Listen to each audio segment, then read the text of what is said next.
नमस्कार मित्रांनो, मी सुरेश मुरलीधर कोडितकर. यूट्यूबवर जो आपला अनवट वाट नावाचा चॅनल आहे, त्या चॅनलवर तुम्हा सर्वांचे स्वागत करतो. मित्रांनो, पूर्वीचं आपण जग पाहिलं असेल तर ते जग हे कामधाम, धंदा, घाम गाळणे, सुखाची चटणी भाकरी खाणे आणि डोक्याला दगड घेऊन या आभाळाची धुलाई पांघरून या धरतीच्या सतरंजीवर झोपून जाणे असा दिनक्रम होता.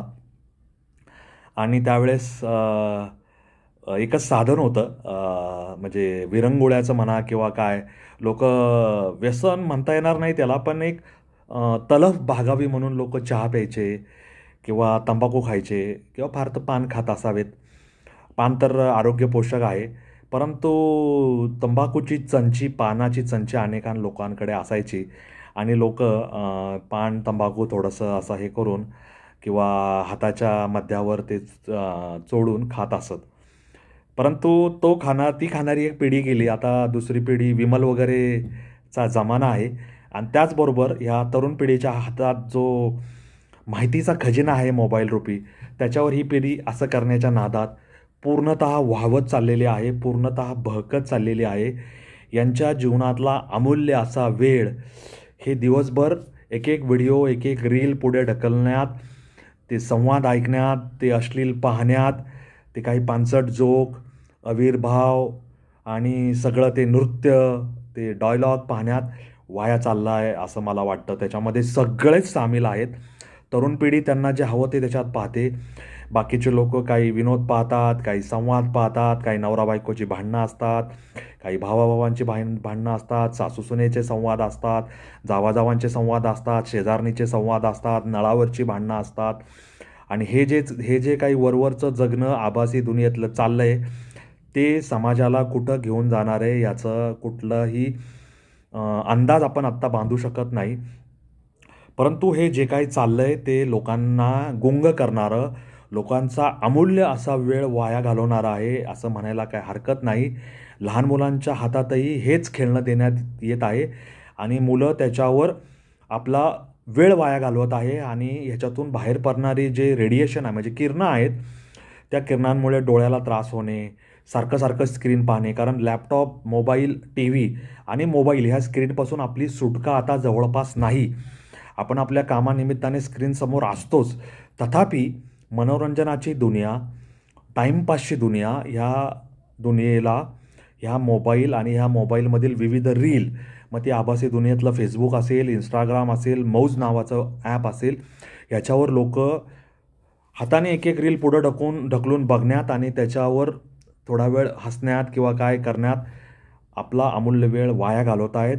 हा वाया जाणारा वेळ आयुष्यात सत्कारणी लागायला हवा, काही नवीन शिकायला हवं, काही कौशल्य आत्मसात करायला हवं, अभ्यास करायला हवा, कामधाम करायला हवा, नोकरीधंदा करायला हवा, चार पैसे कमवायला हवेत. हे रीळ पाहणं हे आपलं जीवित कार्य नाही.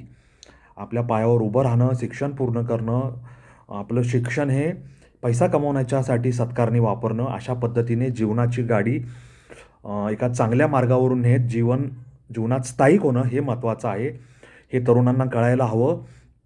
विवाहित किंवा प्रौढ लोकांना सुद्धा हे लक्षात घ्यायला हवं. हे मोबाईल हे संपर्काचं साधन आहे, माहितीच्या आदानप्रदानाचं साधन आहे, हे टाईमपासचं साधन नाही. त्यामुळे आपण रिचार्ज केलेला डेटा, आपण ज्याच्यासाठी पैसे मोजतोय, ते कॉलचं रजिस्टर किंवा कॉल म्हणजे फोन करण्याची सुविधा ह्यापुरतंच मर्यादित ठेवा. अन्यथा या रीलच्या नादात त्याच्यातून काही मिळत नाही आहे आणि आपण त्याच्यात बहकत चाललो आहे. त्याच्यातून काही बाई घेण्याचा प्रश्नच येत नाही आहे, परंतु ते आपल्या डोक्यात, मेंदूत घुसून आपण त्या बरहुकूम वागून आपल्याच आयुष्याची धूळदाण करतो आहे असं मला म्हणावंसं वाटतं.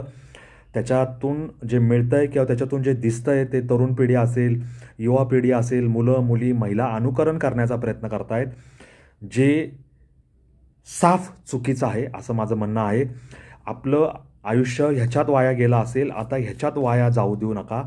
आपलं आयुष्य ह्याच्यामध्ये म्हणजे नमस्कार असेल, अध्यात्म असेल, आराधना असेल, पूजा असेल, सत्संग असेल, चांगले विचार असतील, चांगला अभ्यास असेल, स्वाध्याय असेल, त्याच्यामध्ये सत्कारणी लावा.